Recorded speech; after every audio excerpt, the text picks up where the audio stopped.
కార్యక్రమం ప్రారంభించే ముందు గురువుగారు బ్రహ్మర్షి పత్రి గారికి ఒక్కసారి మనం ధన్యవాదాలు చెప్దాం.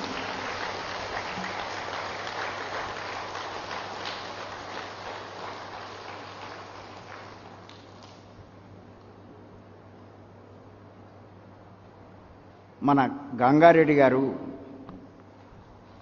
ఏమని అడిగారంటే,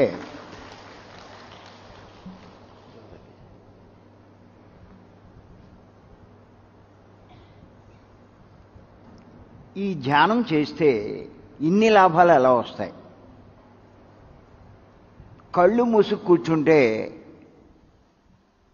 ఇన్ని లాభాలు ఎలా కలుగుతాయి, అసలు ఏంటి ఇందులో ఉన్నటువంటి రహస్యం, కొంచెం దాని గురించి చెప్పమన్నారు ఆయన. తెలుసుకుందాం.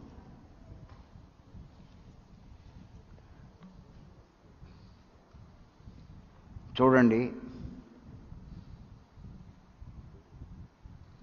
మానవులమైన మనము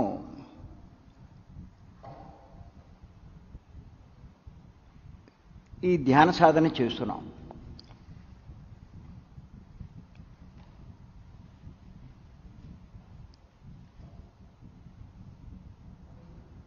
ఇలా కళ్ళు మూసుకుని చేస్తే ఏం జరుగుతుంది?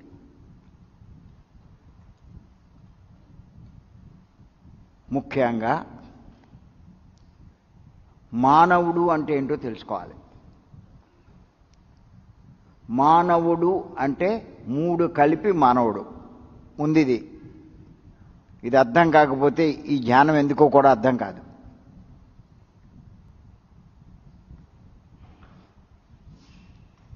మూడు ఏమిటి? ఆ మూడు అంటే శరీరము, మనస్సు, ఆత్మ.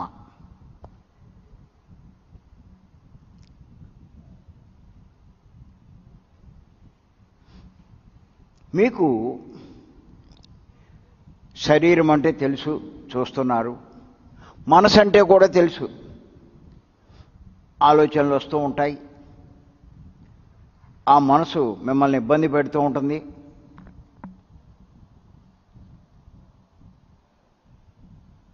ఆ మనసుకు అశాంతి కలుగుతూ ఉంటుంది. ఇవన్నీ అనుభవిస్తున్నారు, బాధలు.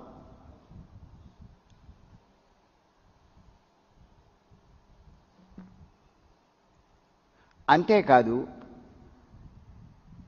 ఆత్మ, ఈ ఆత్మ గురించే చాలామందికి అవగాహన లేదు. ఏదో ఇందులోకి వచ్చాక కొంత ఆత్మ ఆత్మ అనే పదం వింటున్నాం, కానీ అంతకుముందు వినలేదు. నేనైనా సరే 20 ఏళ్ల క్రితం పత్రి గారి పరిచయం కాకముందు ఆత్మ అన్నది నేను ఎప్పుడూ వినలేదు ఆ పదం.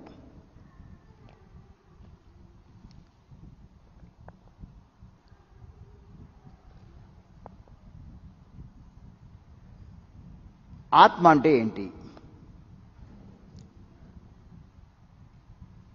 ఆత్మ అంటే పత్రి గారు జ్ఞాన నవరత్నాల్లో మనకి చెప్పడం జరిగింది. మీరు పాత వాళ్ళు ఎవరైనా ఉంటే మీరు అవి చదివి ఉంటారు. చాలా ఇంపార్టెంట్ పాయింట్లు అవన్నీ. ఆ 9 కూడా చాలా ముఖ్యమైనవి. ఫస్ట్ పాయింట్ ఏంటంటే ఆత్మే పరబ్రహ్మం అన్నారు ఆయన.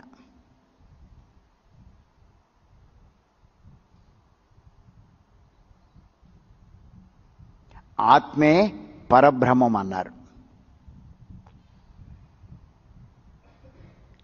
అంటే మానవుడు అంటే శరీరము, మనసు, ఆత్మ అంటే పరబ్రహ్మం.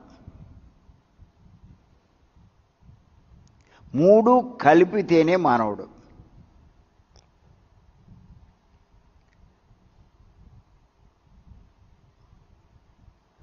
ఇప్పుడు మనం పరబ్రహ్మ గురించి తర్వాత తెలుసుకుందాం. ముందు ధ్యానంలో ఏం చేస్తున్నామంటే, ఫస్ట్ మనం కళ్ళు మూసుకుంటాం. ధ్యానం అంటే శ్వాస మీద ధ్యాస పెడుతున్నాం మనం. ఫస్ట్ మనం ఏం చేస్తున్నామంటే కళ్ళు మూసుకుంటున్నాం. ఎప్పుడైతే మీరు కళ్ళు మూసుకున్నారో మీకు ఈ దేహస్థితి ఉండదు. మీరు దేహం లోపల ఉంటారు. దేహంతో చేసే పనులు చెయ్యరు కళ్ళు మూసుకున్నప్పుడు.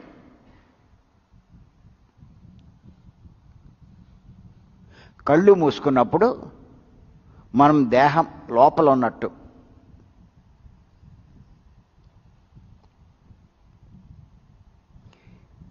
అప్పుడు ఏం జరుగుతుంది అంటే ఆలోచనలు వస్తాయి మీకు. కళ్ళు మూసుకోగానే వచ్చేవేంటి? ఆలోచన. చూసుకోండి, ప్రాక్టికల్గా మీరు చూస్తే మీకు అర్థమవుతుంది. ఇది ఆలోచనలు వచ్చిన వెంటనే మనం ఏం చేస్తున్నాం? కట్ చేసి శ్వాస మీద పెడుతున్నాం. ఇలా పెడుతూ పెడుతూ ఉంటే మళ్ళా వస్తాయి, మళ్ళా కట్ చేస్తున్నాం, మళ్ళా వస్తాయి, మళ్ళా మెల్లిమెల్లిగా ఈ ఆలోచనలు తగ్గుతాయి.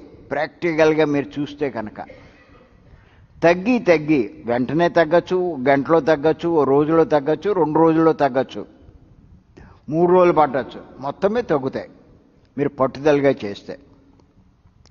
తగ్గి తగ్గి తగ్గి ఒక్క స్థితిలో, ఒక్క స్థాయిలో ఆలోచనలన్నీ అయిపోతాయి. అంటే ఇంకక్కడ మనసు కూడా లేదు, మనసు కూడా లేదు. ఇంకొన్నదేంటి? ఆత్మ అంటే ఏమనుకున్నాం? పరబ్రహ్మ. మీరు కళ్ళు తెరిస్తే మీరు దేహం మీద మీ దృష్టి ఉంటుంది, దేహంతో చేసే పనులు ఉంటుంది. కళ్ళు మూస్తే మనసు మీద మీ దృష్టి ఉంటుంది. మనసుతో ఏదైనా చేస్తూ ఉంటాం, ఆలోచిస్తూ ఉంటాం, ఏదో చేస్తూ ఉంటాం. కానీ శ్వాస మీద ధ్యాస పెట్టడం వల్ల మనసును కూడా మూసేస్తున్నాం. అప్పుడు మన దృష్టి ఎవరి మీదకి వెళ్ళింది? పరబ్రహ్మ మీదకి వెళ్ళింది. గుర్తెట్టుకోండి.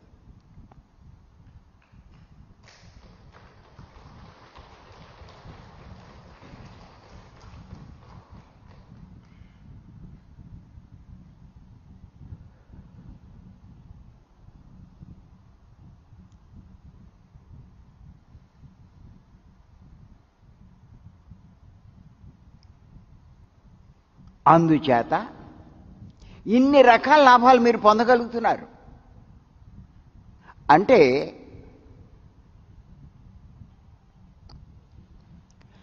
కళ్ళు తెరిస్తే దేహాన్ని ఆశ్రయించినట్టు,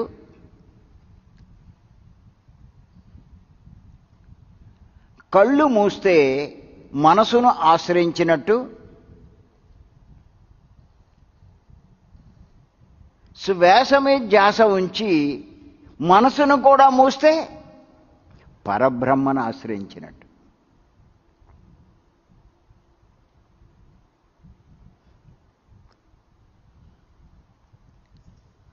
మీకు అర్థం కావడానికి ఇన్ని రకాలుగా చెప్తున్నాను నేను.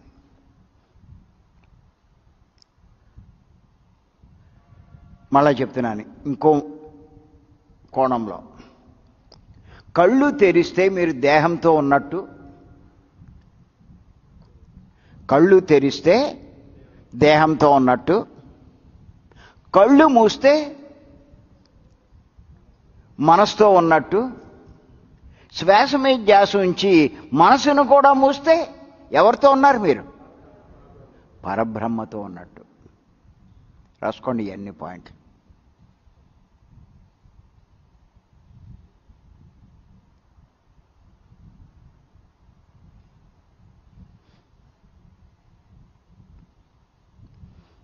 అంటే ధ్యానం అంటే ఏమిటి అంటే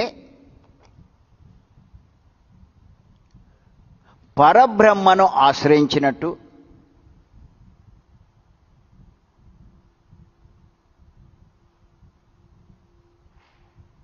పరబ్రహ్మ మీద దృష్టి ఉంచినట్టు,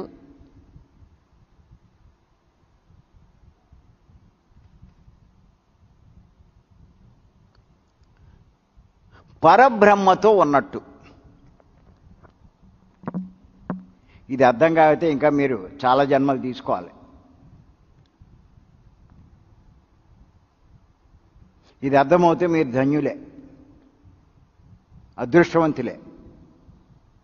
ఇప్పుడు నేను చెప్పేది అర్థం చేసుకోగలిగితే చాలా గొప్పవాళ్ళ కింద లెక్క మీరు. ఇది అర్థం కాకపోతే మీరు చాలా అజ్ఞానంలో ఉన్నట్టే లెక్క. చాలా మూర్ఖత్వంలో ఉన్నారు మీరు.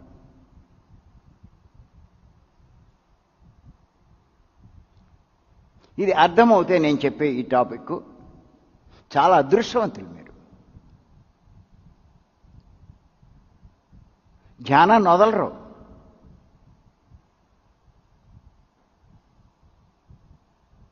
ఇది అర్థం కానివాడు ఏం చేస్తాడంటే దేహ లాభాల కోసమే ధ్యానం చేస్తాడు. ఇప్పుడు నేను చెప్పే టాపిక్ అర్థం కాకపోతే ధ్యానం ఎందుకు చేస్తాడు? దేహ లాభాల కోసం చేస్తాడు. కానీ ఇది అర్థం కాకపోతే ఇంకొంతమంది మనోలాభాల కోసం ధ్యానం చేస్తారు. మనోలాభాలంటే ఏంటి? మనసు యొక్క కోరికల కోసం.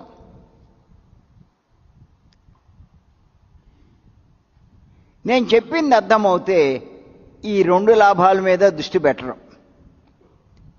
ఆత్మలాభం.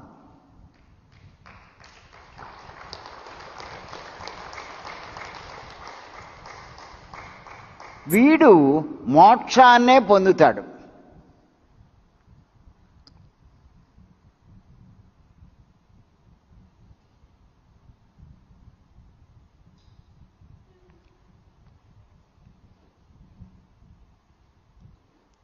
మనకి ఈ రూపాయి నోట్లలో 10 రూపాయలు ఉంటుంది, 20 ఉంటుంది, 50 ఉంటుంది, 100, 200, 500, 1000, 2000 నోట్లు కూడా ఉన్నాయి కదా.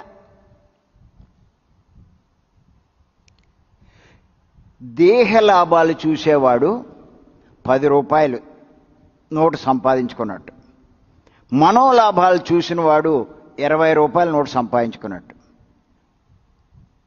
పరబ్రహ్మను పొందడానికి ప్రయత్నించేవాడు 2000 రూపాయల నోటు సంపాదించినట్టు.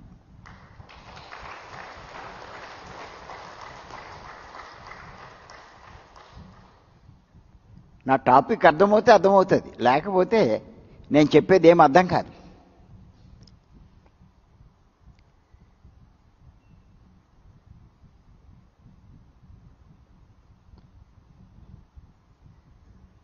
అంచేత అంటే దీని అర్థం ఏంటి? 2000 నోటు సంపాదించడానికి ప్రయత్నం చేస్తే అందులో అన్నీ ఉన్నాయి.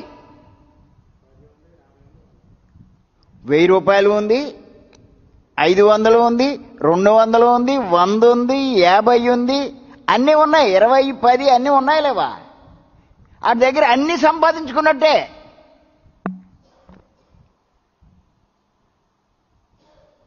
పది సంపాదించినోడు ఇంకేముంది వాడి దగ్గర? 20 ఉందా, 50 ఉందా, 100 ఉందా? గడి గుడ్డు ఉంది.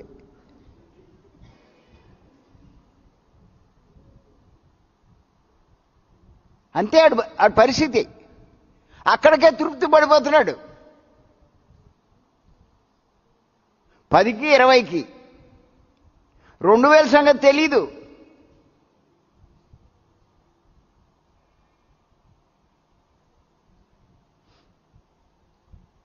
ఈ జ్ఞానంలోకి వచ్చినాడు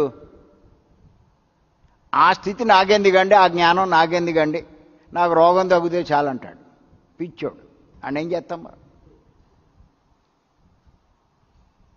ఉరే అది కాదా, ఇది చూడరా, నీకు అందులో ఇది కూడా ఉందిరా అంటే అర్థం కాదు.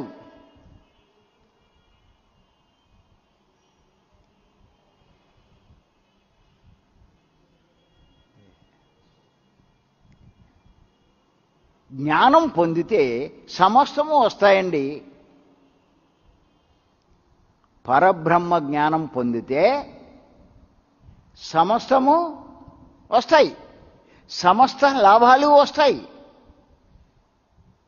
సమస్త కోరికలు నెరవేరుతాయి. పొందందంటూ ఏమీ ఉండదు.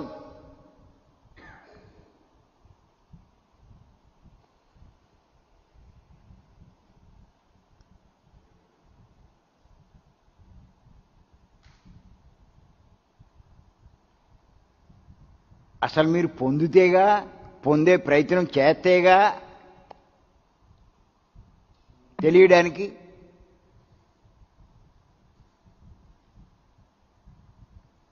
అంచేత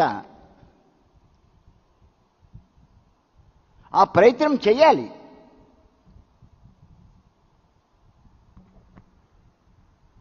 వాళ్ళకి అంత శ్రద్ధ ఉండదు. ఏది లాభాల కోసం చూసేవాడు.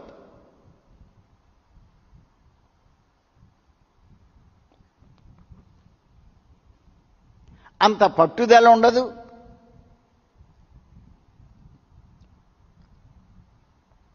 అంత నిష్ఠ ఉండదు.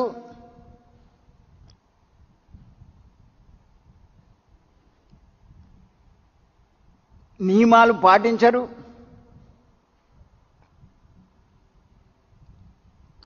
సమయాన్ని వెచ్చించరు.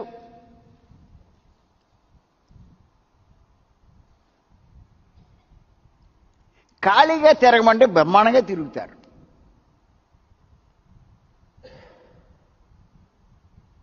ఖాళీ ఎక్కడండి అంటారు. నీకు ఖాళీ లేకపోతే చస్తావు, అంతకని ఎవడేం చేస్తాడు? నీకు లాభాలు కావాలి అంటే ఖాళీని ఉపయోగించుకోవాలి, ఖాళీ చేసుకోవాలి.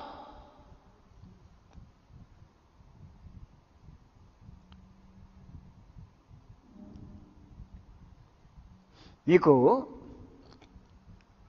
ఏదో ఊరు వెళ్ళాలి, 3ంటికి ట్రైన్ అంటే ఒక అరగంట ముందే వెళ్ళి కూర్చుంటారు లేదా స్టేషన్లో? అదే 4 గంటలకు ధ్యానం చేయమంటే ఏమంటారు? మెలుగు రావట్లేదండి. వీడికి మెలుగు రాదు, లాభాలు మటుకు కావాలి, దోబుదామని.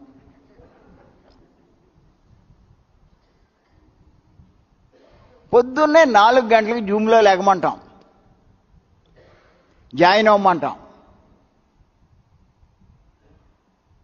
వీలు అవ్వట్లేదండి, మెలకు రావట్లేదండి, లేవలేకపోతున్నానండి. ఎన్ని చెప్తారో, ఏం చేస్తాం మేము మటుకు? సరే, ఆడి కర్మ అనుభవిస్తాడని చెప్పి వదిలేస్తాం.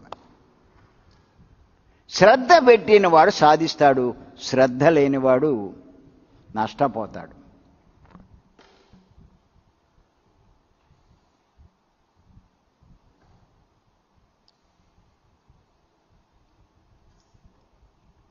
అంచేత ఈ ధ్యానంలో ఉన్న రహస్యం ఏంటంటే,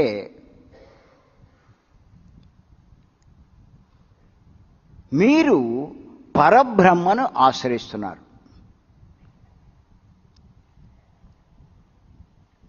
పరబ్రహ్మ మీద మీ దృష్టి ఉంచుతున్నారు, పరబ్రహ్మతో ఉంటున్నారు. అది ఇందులో ఉన్న గొప్పతనం.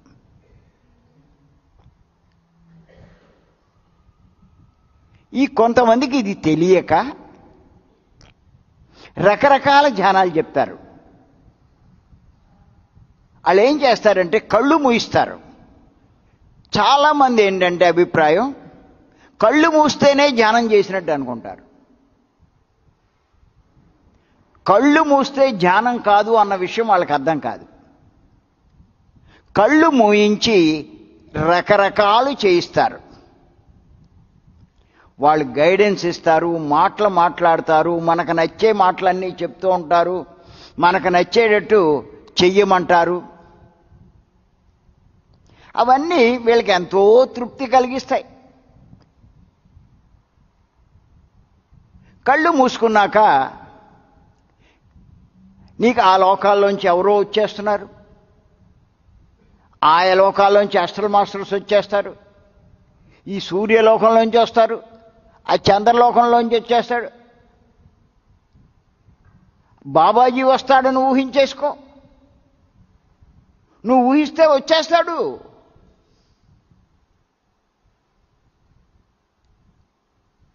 షిరిడి బాబా వచ్చాడని ఊహించుకో.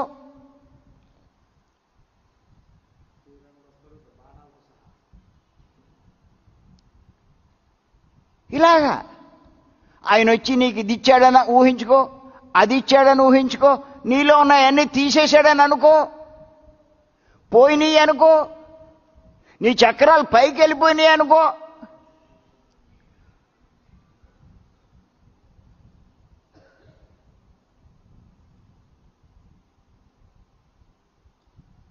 ఆ సూర్యుడు వచ్చాడని అనుకో, సముద్రుడు వచ్చాడని అనుకో,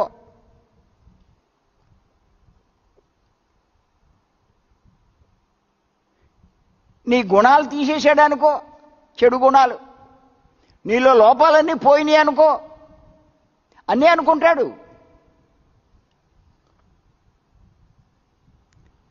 దేంతో అనుకుంటాడు? మనసుతో. అంటే వీళ్ళు ఇవన్నీ చెబుతూ వీడిని ఎక్కడుంచారు?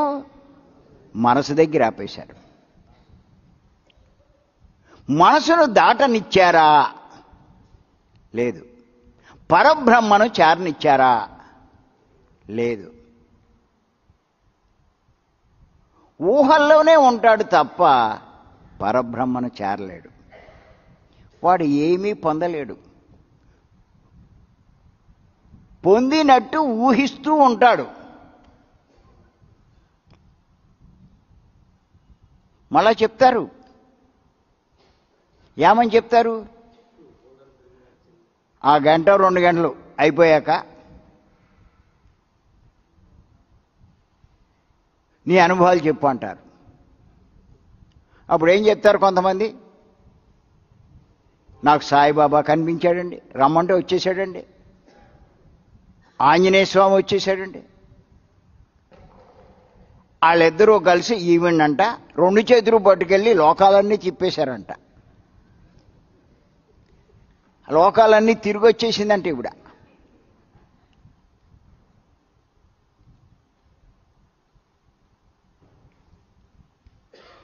ఇంకొక ఆవిడ ఏముంటుందంటే నేను సూర్యలోకంలోకి వెళ్ళిపోయానంటది.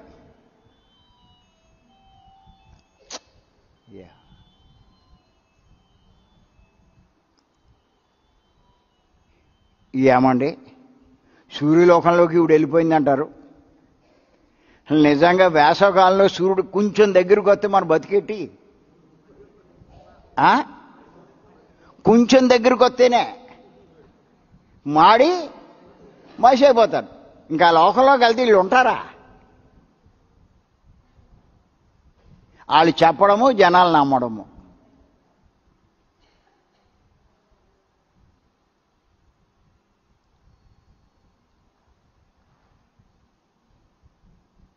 నీ ఇంటి పైన గోల్డెన్ పిరమిడ్ వచ్చి అనుకో అని ఒకడు అంటాడు, ఒక ఆవిడ అంటారు.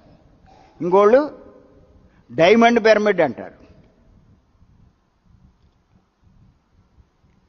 ఇంకొకడు ఇంకో పిరమిడ్ అంటాడు. ఇలా రకరకాల పిరమిడ్లు ఊహించుకోమంటారు. అయిపోయి చెప్తే అవునండి పెద్ద పిరమిడ్ ఫార్మ్ అయిపోయిందండి అని అంటారు. కానీ కొంచెం బుర్ర ఉపయోగించరు. బుర్ర ఉపయోగిస్తే తెలుస్తుంది. ఆ గోల్డెన్ పిరమిడ్ ఫార్మ్ అయింది కదా, ఎలా ఫార్మ్ అయింది? వీళ్ళు అనుకుంటే ఫార్మ్ అయిపోయింది. అనుకున్నది అయిపోయింది కదా, ఏదో తెలవ అయింది కదా అని అంటున్నారుగా, అయ్యిందని.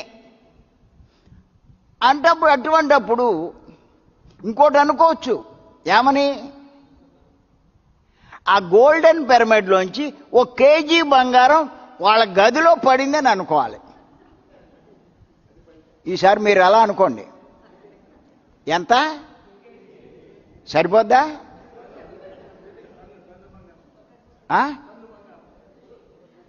కేజీ సరిపోతుందా?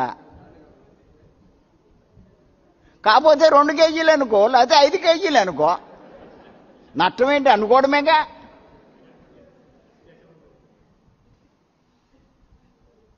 ఏమండి నేను అనుకున్నది అయిపోయిందని అంటున్నారు వాళ్ళు, అనుభవంలో చెప్తున్నారు. అటువంటి వాళ్ళు ఓకే చెప్పాక ఎదురుగుండా చూస్తే ఏముండాలి అక్కడ?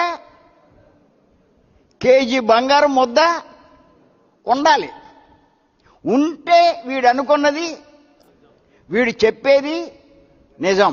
లేకపోతే అనుకున్నది రాంగే, వీడు చెప్పేది రాంగా కాదా?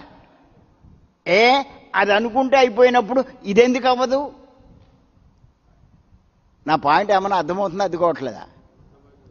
మిమ్మల్ని అలా భ్రాంతిలో పెట్టి సంతృప్తి పరిచి ఊరికే ఊహల్లో నింపుతున్నారు తప్ప దానివల్ల ఏ ప్రయోజనం లేదు.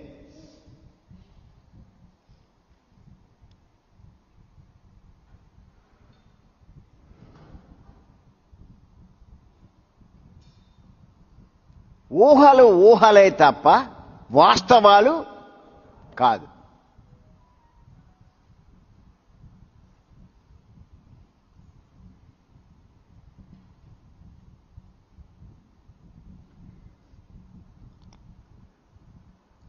సూర్యుడిని రమ్మంటే సూర్యుడు వచ్చేస్తున్నాడు, సముద్రుని రమ్మంటే సముద్రుడు వచ్చేస్తున్నాడు, ఎవరిని రమ్మంటే వాళ్ళు వచ్చేస్తున్నారు. ఎటో వీళ్ళకి వాళ్ళని ఎందుకు రమ్మండం? కుబేరుడినే రమ్మనొచ్చుగా. ఎవరిని? కుబేరుడి దగ్గర ఏముంటుంది? రమ్మంటే వచ్చేస్తాడు. ఏం లేదు నాయన, ఓ 1 కోటి రూపాయలు నా బీరువాలో పెట్టి వెళ్ళిపో అనాలి. మరి వచ్చినవాడు చెప్పింది చేయడా? రమ్మంటే వచ్చినవాడు చెప్పింది చేయడా? అప్పుడు ఆయన వెళ్ళిపోయాక మీరు బీరువా తీసి చూడండి. 1 కోటి రూపాయలు ఉంటే అర్థమవుతుంది, అర్థం కావట్లేదా? వీళ్ళు ఊహించింది కరెక్ట్, లేకపోతే ఎవడూ రాలేదు, ఎవడూ లేదు.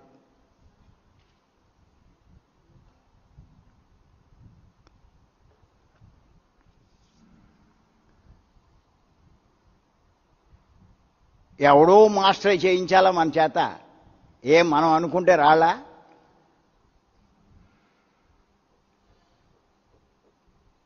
ఎవడో మాస్టర్ మనీ మెడిటేషన్ చేస్తేనే మనకు డబ్బు వస్తుందా? మీరు అనుకుంటే రాదా? ఊరికాడు గైడెన్స్ ఇచ్చాడు, మనం అనుకున్నాం, అయిపోయింది అంటున్నారు. అయిపోతే అయిపోవాలి కదా.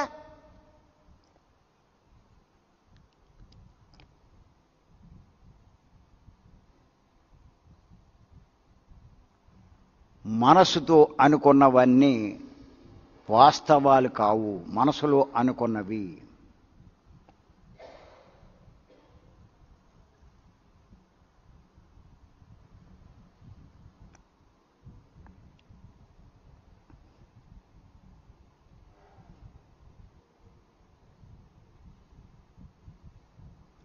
మీకు రాత్రులు నిద్రపోయినప్పుడు కలలు వస్తాయి. వస్తాయండి, రావా?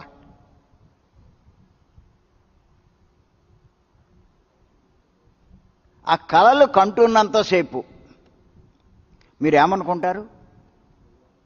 నిజంగా జరుగుతుందని అనుకుంటారు. కారు లేనోడు కారు కొన్నట్టుగా, అలాగే వస్తువులు లేనివాడికి డైమండ్ నెక్లెస్ కొనుక్కున్నట్టుగా కళ్ళు వస్తాయి, రావా?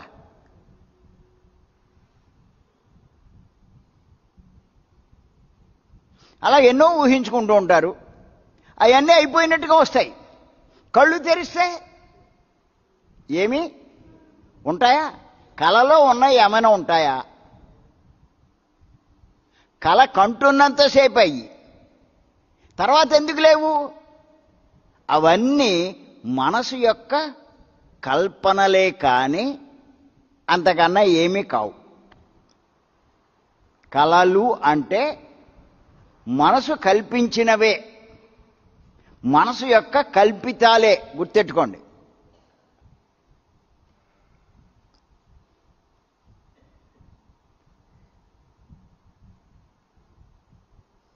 అక్కడ నిద్దట్లో మనసు కల్పించింది, ఇక్కడ మెలకువలో కళ్ళు మూసుకుని ఇక్కడ మనసుని కల్పిస్తున్నాం మనం. అక్కడ ఎంత నిజంగా అనిపిస్తుందంటే కలగంటున్నంతసేపు నిజమే అనిపిస్తుంది, జరిగింది అనిపిస్తుంది.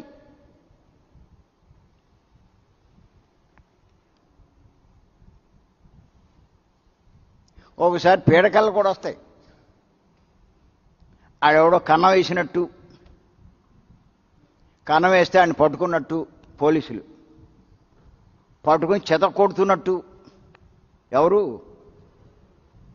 పోలీసులు చెత కొట్టు ఉంటే ఆ దెబ్బలు తట్టుకోలేక అమ్మాయి బాబోయ్ అని అరుతున్నాడు ఇటు. అమ్మాయి బాబోయ్ అని అరుతుంటే వాళ్ళ ఆవిడ ఏం చేసిందంటే, ఏంటి ఈ అరుపులు కేకలను అని చెప్పి లెగ్గొట్టింది దీన్ని. ఏంట్రా అరుపులేటి అని చెప్పి వాళ్ళు లేచి కళ్ళు తెరిచాడు. కళ్ళు తెరితే పోలీసులు లేరు, దెబ్బలు లేవు. ఓసి ఇదంతా కళ, నిజంగానే కొట్టేశారేమో అనుకున్నాను. నేను ఎక్కడ దొంగతనం కూడా చేయలేదా, ఇంట్లోనే ఉన్నానా అని అనుకుంటాడు. కానీ కళ కంటున్నంతసేపు నిజమని భావిస్తూ అరుపులే అరుతుంటే,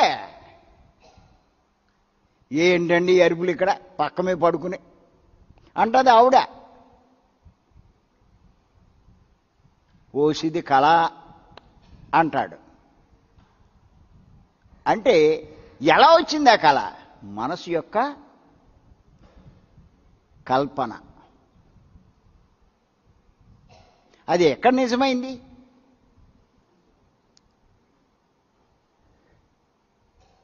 వీడు సడన్గా కల్లో ఓ లాటరీలో 10 రూపాయలు కట్టాడు. వీడు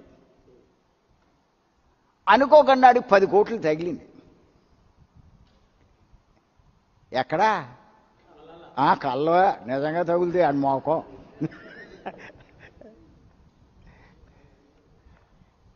పది కోట్లు, 1-2 కాదు. అమ్మయ్య, నా జీవితమే మారిపోయింది, నా అదృష్టమే అదృష్టం అని చెప్పి టక్టకా ఓ బిల్డింగ్ కొనేశాడు, ఓ కారు కొనేశాడు. ఇంకేం చేశాడు? ఓ వ్యాపారం కూడా పెట్టేశాడు.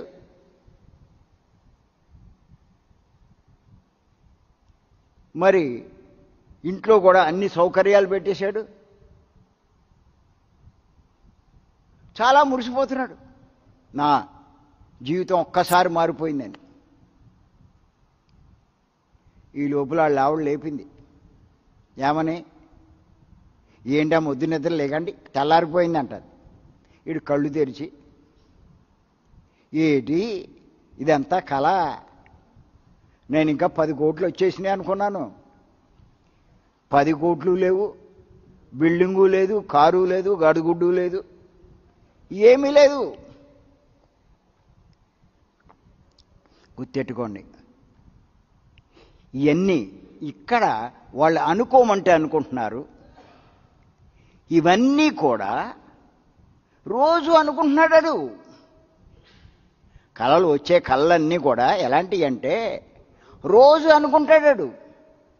ఆ కారు చూడగానే నాకు కూడా ఒక కారు ఉంటే బాగుండు అనుకుంటారు అనుకోరా? ఎవరైనా ఫంక్షన్కి వెళ్ళి వస్తువులు అయ్యి చూస్తే, పెద్ద పెద్ద వస్తువులు పెట్టుకెళ్తే, చీరలు అవి కట్టుకెళ్తే ఏమనుకుంటారు వీళ్ళు? నాకు కూడా అలాంటివి ఉంటే బాగుండు అని అనుకుంటారు అనుకోరా? ఇలా అనుకోగా అనుకోగా అనుకోగా ఏమవుతుంది? అది మనసులో బలంగా నాటుకుపోతుంది. ఆ పడుకున్నప్పుడు అది ఏమవుతుందంటే, ఏదైతే నాటుకుపోయిందో అది మనసులోంచి బయటకు వస్తుంది, జరిగినట్టుగా, ఊహగా. అలాగే ఇక్కడ అనుకో అనుకో అనుకో అని వీడు అంటూ ఉంటాడు, వీళ్ళు అనుకుంటూ ఉంటారు. కాసేపటికి అది నిజంగా జరిగిపోయినట్టు అక్కడ అనిపిస్తూ ఉంటుంది. ఏమైనా అర్థమవుతుందా నేను చెప్పేది? ఈ గైడింగ్ మెడిటేషన్లు అన్నీ ఇలాంటివే.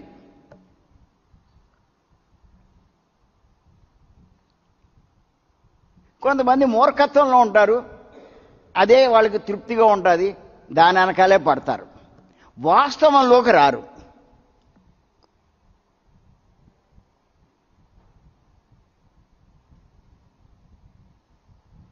ఎప్పుడైతే ధ్యానంలో మీరు వాస్తవంలోకి వస్తారో, వాస్తవంలోకి రావాలి అంటే ఊహలను దాటండి,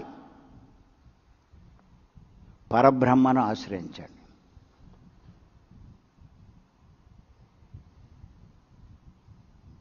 పరబ్రహ్మను ఆశ్రయించండి.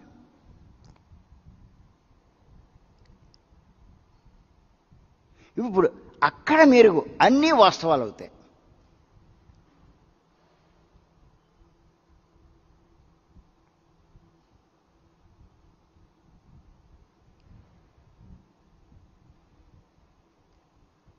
మళ్ళీ అలాగే సందేహం వీళ్ళకి. అసలు పరబ్రహ్మ అంటే ఎవరో తెలుసుకోండి మీరు. ముందు పరబ్రహ్మ అంటే ఎవరో తెలుసుకోవాలి మనం.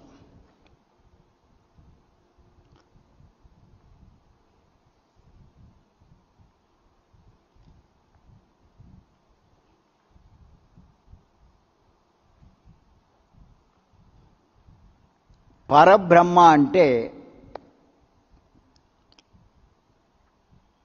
ఎవరు అంటే మీ అందరికీ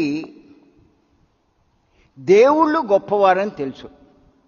ఎవరు గొప్పవారు? దేవుళ్ళు గొప్పవారని తెలుసు. దేవుళ్ళు ఎంతోమంది ఉన్నారు. ఈ దేవుళ్ళందరికంటే గొప్పవాళ్ళు ఎవరు? ఈ దేవుళ్ళలో గొప్పవాళ్ళు ఎవరు?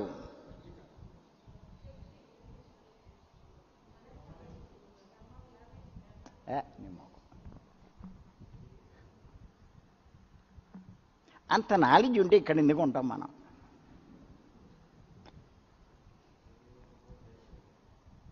దేవుళ్ళలో గొప్పవాళ్ళు ఎవరు?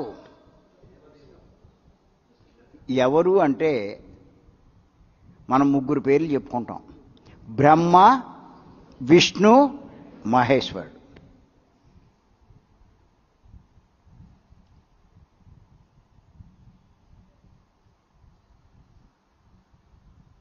ఎంచేతంటే వాళ్ళలోంచి ఉద్భవించిన అంశలే మనం అనుకునే దేవుళ్ళంతా.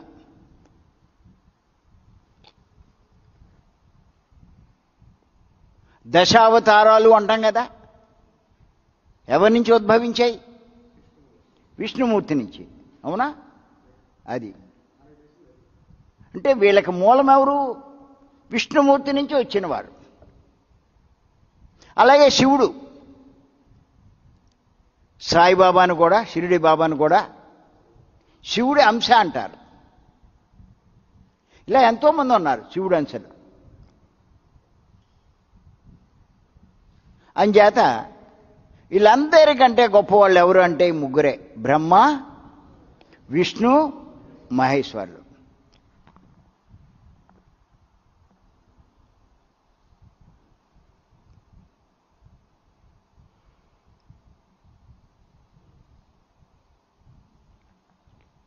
ఈ ముగ్గురి కంటే గొప్పవాడు పరబ్రహ్మ. దేవుళ్ళందరికంటే గొప్పవాడు బ్రహ్మ, విష్ణు, మహేశ్వరులు.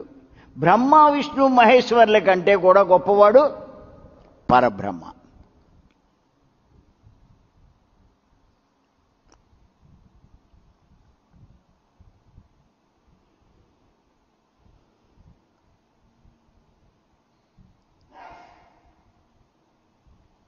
ఏమన్నా అర్థమైందా? అర్థం కాలేదా? నీకే అర్థం కాల? అరుంధతి అయిందా? బ్రహ్మ, విష్ణు, మహేశ్వరుల కంటే కూడా గొప్పవాడు. మీరు ఎంతోమంది దేవుళ్ళు గొప్పవారు, గ్రామ దేవతలు గొప్పవారు, వాళ్ళు గొప్పవారు, వీళ్ళు గొప్పవారు నో ఎగబడతారు. వీళ్ళందరికంటే గొప్పవాళ్ళు బ్రహ్మ, విష్ణు, మహేశ్వరులు. కానీ ఆ బ్రహ్మ, విష్ణు, మహేశ్వరుల కంటే గొప్పవాడే పరబ్రహ్మ. గ్రామ దేవతలు అంటారు, ప్రకృతి దేవతలు అంటారు, ఇంద్రాది దేవతలు అంటారు, మహర్షులు అంటారు, యోగులు అంటారు, ఇలా ఎంతోమందిని చెప్తారు. దేవుళ్ళు అంటారు.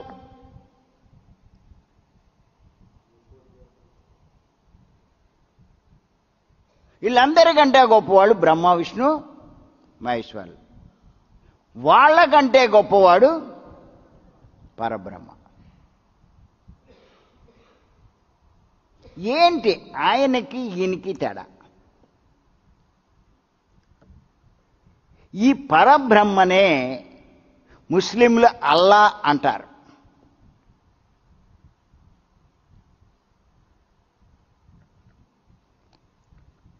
క్రిస్టియన్లు ఏమంటారు? నీ మొఖం. తండ్రి అంటారు. తండ్రి. ఆయనే అన్నాడు జీసస్, నా తండ్రి అని.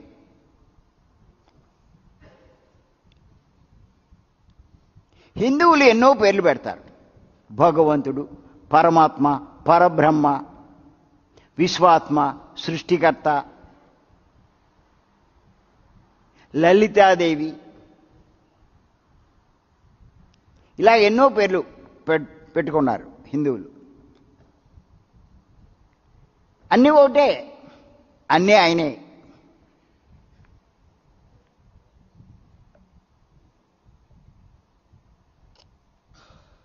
మరి ఏంటి ఈ పరబ్రహ్మకి దేవుళ్ళకి తేడా?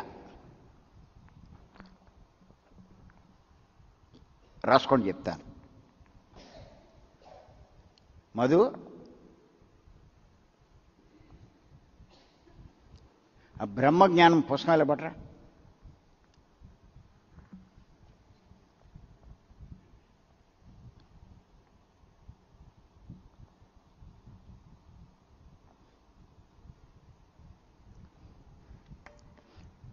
రాసుకొని చెప్తాను.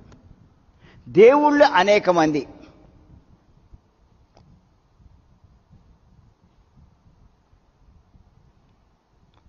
కానీ పరబ్రహ్మ ఒక్కడే.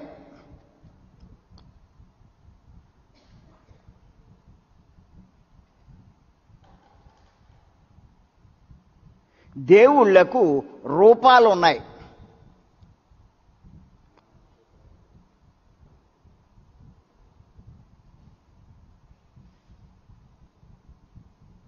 ఆ రూపాలనేగా మనం విగ్రహాలుగా తయారు చేసాం. దేవుళ్ళకు ఉన్న రూపాలనే విగ్రహాలుగా, ఫోటోలుగా తయారు చేసాం. కానీ పరబ్రహ్మకు రూపం లేదు.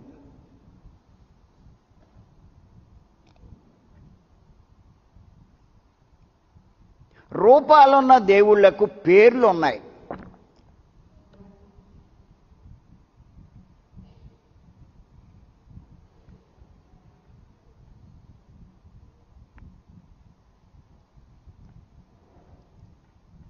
ఆయనకి పేర్లు లేవు.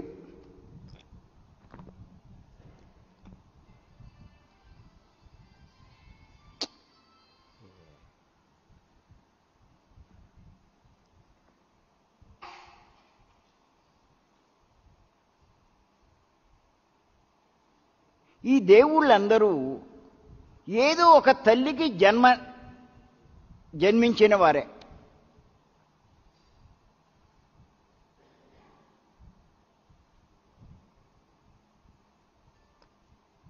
జీసస్ క్రైస్టు ఓ తల్లికి జన్మించాడు, కృష్ణుడు ఓ తల్లికి జన్మించాడు, రాముడు ఓ తల్లికి జన్మించాడు, మహమ్మదు ఓ తల్లికి జన్మించాడు.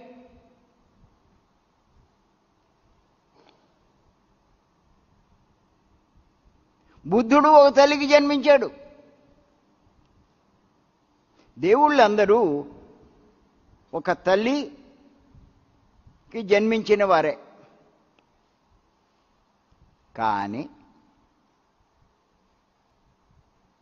పరబ్రహ్మ ఆయన పుట్టలేదు,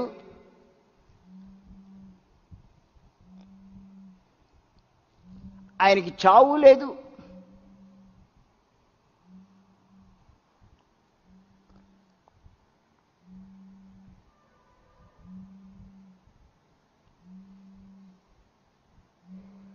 ఈ దేవుళ్ళందరి శరీరాలు అదృశ్యమైపోయినాయా లేదా? పుట్టినయ్యి, గిట్టినయ్యి.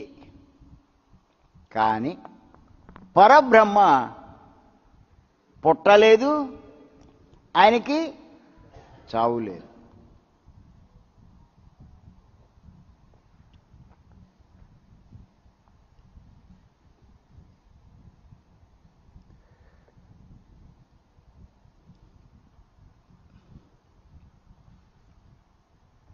దేవుళ్ళకి ప్రదేశాలు ఉన్నాయి.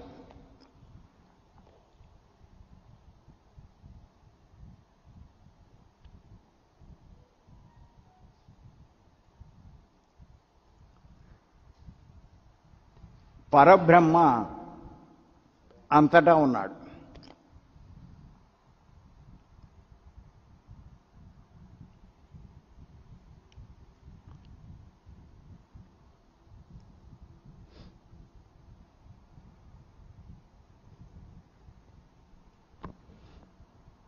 చెప్పండి మీరు, శివుడు ఎక్కడ ఉంటాడు అంటే ఆయనకి ప్లేస్ ఉందా లేదా? ఉంది. విష్ణువు ఎక్కడ ఉంటాడు?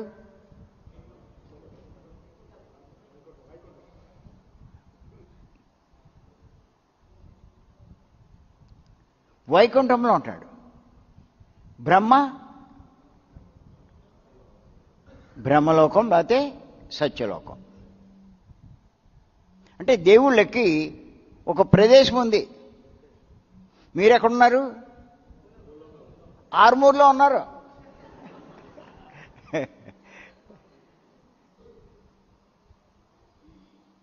పుట్టిన వాళ్ళకి ప్రదేశాలు ఉన్నాయి, పేర్లు ఉన్నాయి, రూపాలు ఉన్నాయి. ఆయన పుట్టని వాడికి రూపం ఏముంటుంది, ప్రదేశం ఎక్కడుంటుంది? అంతటా ఉన్నవాడికి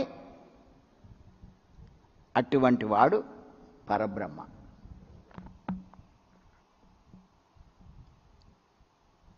దేవుళ్ళ శక్తి పరిమితం.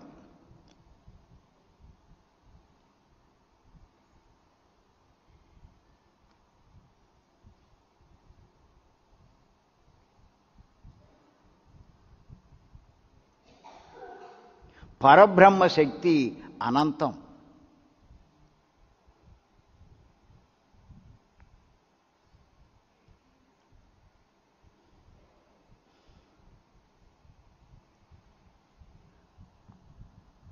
మనం ఏమనుకుంటామంటే, అబ్బో దేవుళ్ళకి వాళ్ళు ఏదైనా చేయగలరు, ఎంతైనా చేయగలరు అని చెప్పి అనుకుంటాం. కానీ దేవుళ్ళ శక్తి ఉంది, కానీ పరిమితం.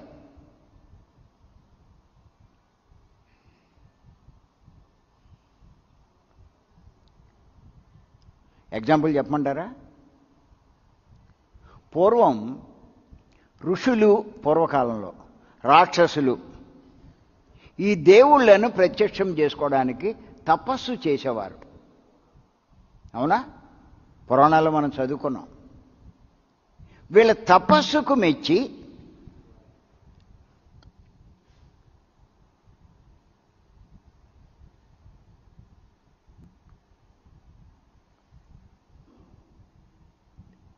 వీళ్ళు ఘోర తపస్సు, మామూలు తపస్సు చేసేవారు కాదు.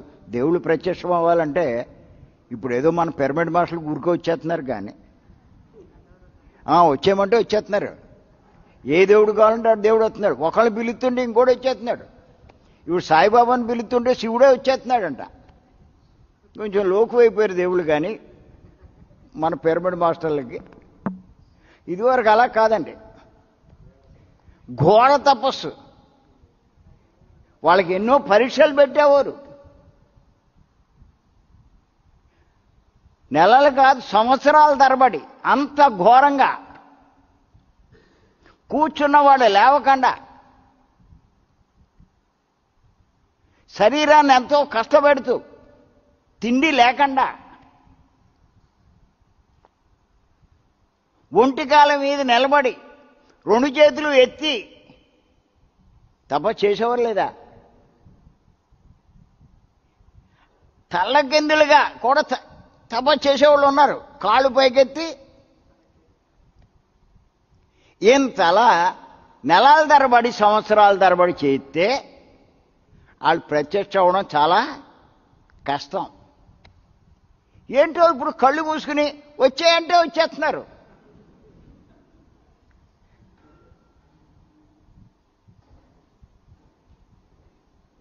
మీకు కూడా వచ్చారండి ఎవరైనా పిలిస్తే?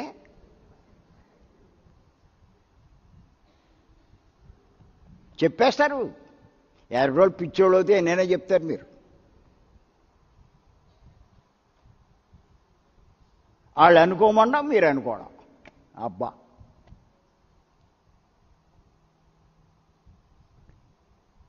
ఏది కావాలంటే అది ఇచ్చేస్తున్నారు. ఇప్పుడు కేకేస్తూ వస్తున్నారు, ఏది కావాలంటే అది ఇచ్చేస్తున్నారు. అన్నీ చెప్తారు, బాగానే ఉంది.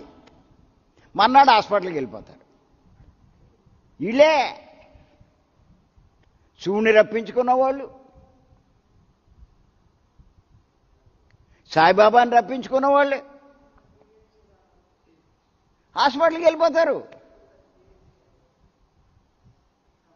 మరి వాళ్ళు వచ్చేస్తే వాళ్ళకే వాళ్ళు వీళ్ళకే ప్రత్యక్షం అవుతే వీళ్ళకి మోక్షం వచ్చేయాలిగా. ఏమండి? మరి హాస్పిటల్కి ఎందుకు వెళ్ళారు? ఇంట్లో గొడవలు ఎందుకు జరుగుతున్నాయి? సమస్యలు ఎందుకు వస్తున్నాయి? ఆర్థిక ఇబ్బందులు ఎందుకు వస్తున్నాయి?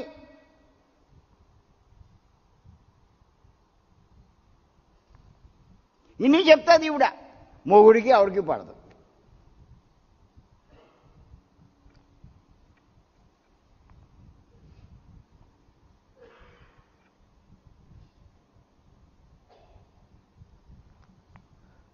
ఆడు బయటికి వెళ్ళి చెప్తూ ఉంటాడు, ఏంటోనండి ఈ మధ్య మా ఆవిడకి ఏదో మతి భ్రమించినట్టుంది, ఏయో మాట్లాడుతుంది, నాకేం అర్థం కావట్లేదు, ఏమైందండి ఈవిడికి అంటాడు.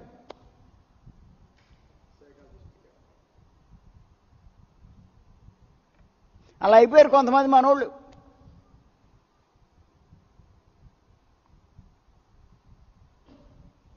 అలా ఘోర తపస్సు చేస్తే అప్పుడు ఆ దేవుళ్ళు బ్రహ్మో, ఎవరిని ఉద్దేశించి చేస్తే తపస్సు, బ్రహ్మో విష్ణువో శివుడో ప్రత్యక్షమయ్యేవారు. ప్రత్యక్షమయ్యి ఏమనేవారు?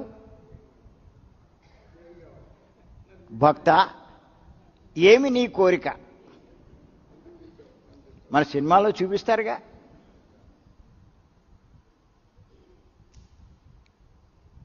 అప్పుడు అంటాడు వీడు, స్వామి నాకే కోరిక లేదు,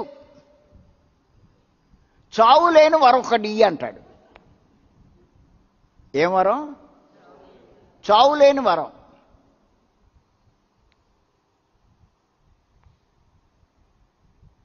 ఏమంటారు? ఇచ్చేసేవరా?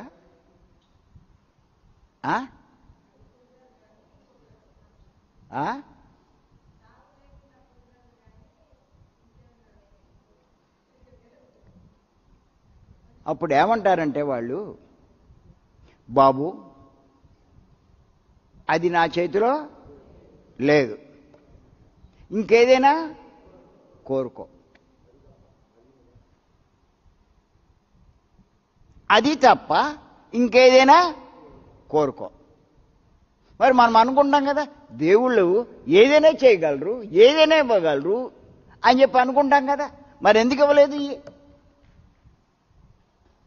ఏమన్నా పాయింట్ ఏమన్నా అర్థమవుతుందా? అర్థం కావట్లేదా? అప్పుడు వీళ్ళు ఏమనేవారంటే ఇంకేదైనా కోరుకోనేవారు. కోరుకో అంటే వీళ్ళు చాలా తెలివితేటలు ఉపయోగించేవారు. అబ్బో, ఈ రాక్షసులు వీళ్ళు ఉపయోగించి నేల మీద కానీ, ఆకాశంలో కానీ, పాతాళంలో కానీ, దేవతల చేత కానీ, జంతువుల చేత కానీ, రాక్షసుల చేత కానీ, లేకపోతే మానవుల చేత కానీ, ఎవరి చేతిలోనూ కూడా నాకు చావు లేకుండా వరం ఇయ్యి అంటాడు. ఇవి చంపేవాళ్ళు ఇలేగా. అందుకని ఎవరి చేతిలో నాకు వరం, చావు లేని వరం ఏమనేవాడు. సరే తదాస్తు అనేవాడు. అలా హిరణ్యకశిపుడు కోరుకున్నాడు. కానీ ఏమైంది? అటు మానవుడు కాదు, ఇటు జంతువు కాకుండా నరసింహావతారంతో వచ్చి వాడిని చంపడం జరిగిందా లేదా? అది. ఇంకోడు శివుని కోరాడు, నా ఏలు ఎవడు నెత్తి మీద పెడితే ఆడు భస్మం అయిపోవాలి. అది వాడి కోరిక. సరే ఇచ్చానన్నాడు, తదాస్తు అన్నాడు. అప్పుడు వాడు ఏమన్నాడంటే, నాకు కొంచెం డౌట్ ఉంది, నువ్వు ఇచ్చిన వరం పని చేస్తుందో లేదో ఒకసారి నేను ఎత్తి మీద పెట్టి చూస్తా అన్నాడు. ఎవరి నెత్తి మీద? శివుడి నెత్తి మీద. అప్పుడు శివుడు పారిపోయాడు. ఓని దొంప ఈడు నాకే పెట్టేశాడు ఈడు.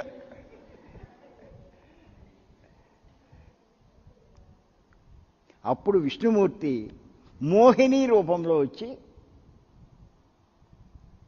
వీడి వేలు వీడి నెత్తి మీదే పెట్టించాడు. ఏమయ్యాడు? భస్మం అయిపోయాడు.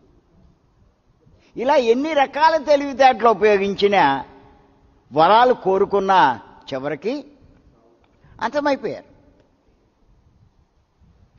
ఏం చేతంటే ఎందుకు మరి ఇవ్వలేకపోయారు ఈ దేవుళ్ళు అంటే, ఇది ఈ దేవుళ్ళ కంటే పైన ఉన్నటువంటి పరబ్రహ్మ యొక్క రూల్ అది. పుట్టినవాడు గిట్టక మానడు. చావాల్సిందే. ఏది సృష్టింపబడుతుందో అది అంతం అవ్వాల్సిందే.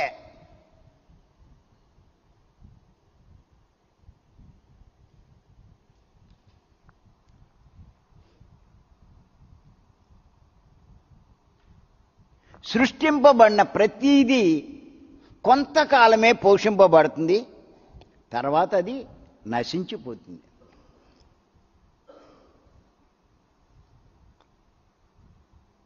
ఈ సృష్టింపబడే ఆయన శక్తిని బ్రహ్మ అన్నారు, పోషించే ఆయన శక్తిని పరబ్రహ్మ శక్తిని విష్ణువు అన్నారు, నశింపజేసే ఆయన శక్తిని శివుడు అన్నారు.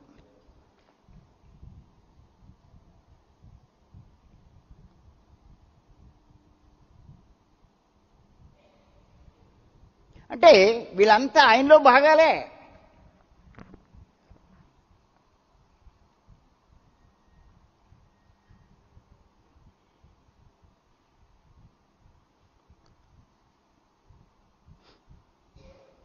ఇప్పుడు మీకు ఏమన్నా అర్థమైందా, అర్థం కాలేదా? దేవుళ్ళ కంటే గొప్పవాడైనటువంటి పరబ్రహ్మను ఆశ్రయించడమే శ్వాస మీద ధ్యాస.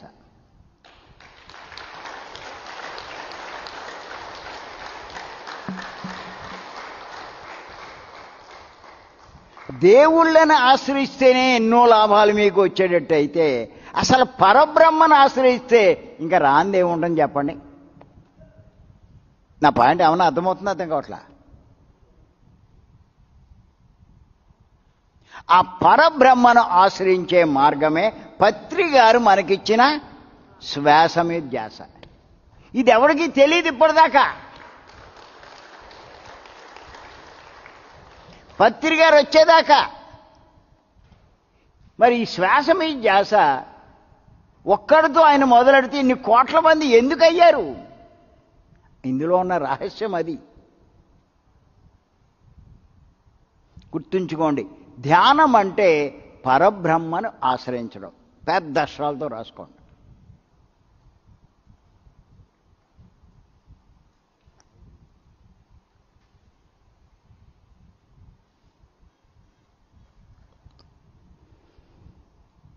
ధ్యానం అంటే పరబ్రహ్మను ఆశ్రయించడం.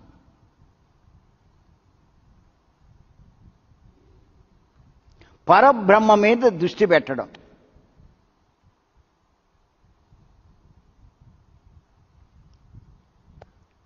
పరబ్రహ్మతో ఉండడం.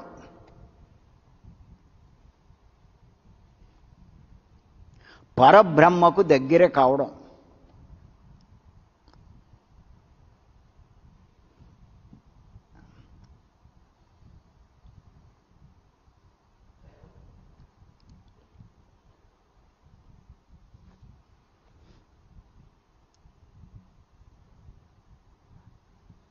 ఆ చివరకు అలా ఉండడం వల్ల ఆ జ్ఞానం పొందడం. పరబ్రహ్మను ఏమంటున్నాం? ఆత్మ అంటున్నాం. ఏ జ్ఞానం వస్తుంది వాడికి? ఆత్మజ్ఞానం.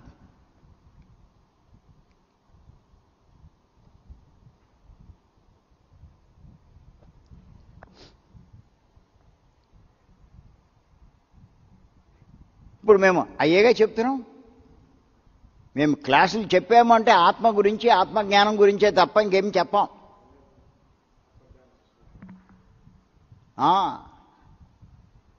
భీమవరంలో జరిగేది కూడా ఆత్మజ్ఞాన శిక్షణా శిబిరమే, ఇక్కడ జరిగేది కూడా ఆత్మజ్ఞాన శిక్షణా శిబిరమే. పత్రి గారు 20 సంవత్సరాల క్రితం చెప్తే అప్పటి నుంచి ఆయన చెప్పినట్టు మేము చేశాం. ఇప్పుడు ఏ స్థాయికి వచ్చాయని చెప్పండి. ఎన్ని వేల మందికి కాదు, పత్రి గారు కోట్ల మందికి అవుతే మేము లక్షల మందికి ఈ జ్ఞానాన్ని అందించగలుగుతున్నాం.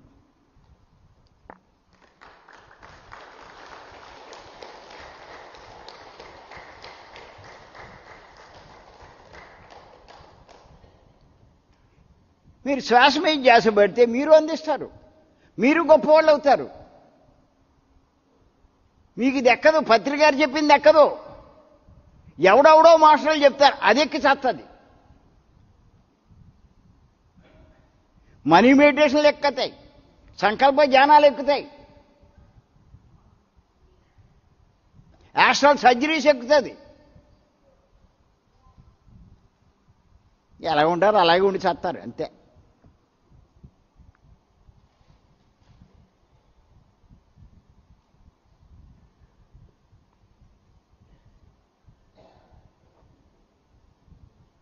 దాటండి మనసును, పరబ్రహ్మను పట్టుకోండి, మొత్తం మీ లైఫే మారిపోతుంది.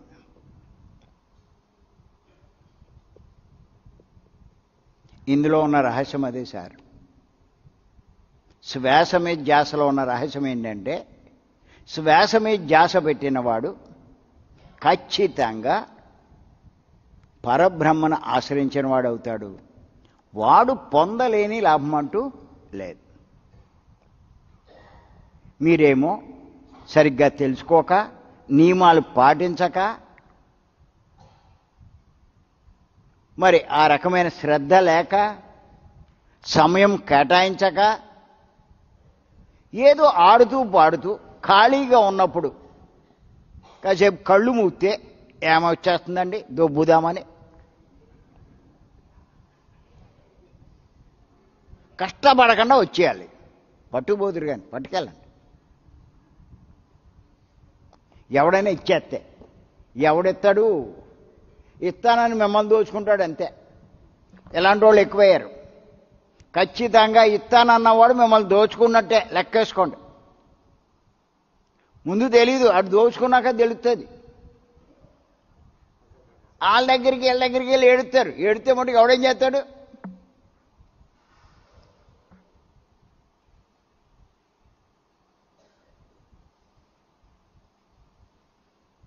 పత్రిక స్పష్టంగా చెప్తున్నారు, ఎవ్వరూ మనకేమీ చేయలేరు, మనల్ని మనమే ఉద్ధరించుకోవాలి. మన కష్టాలకు కారణం మనమే. మన ప్రయత్నం ద్వారా మనం బయటపడాలి.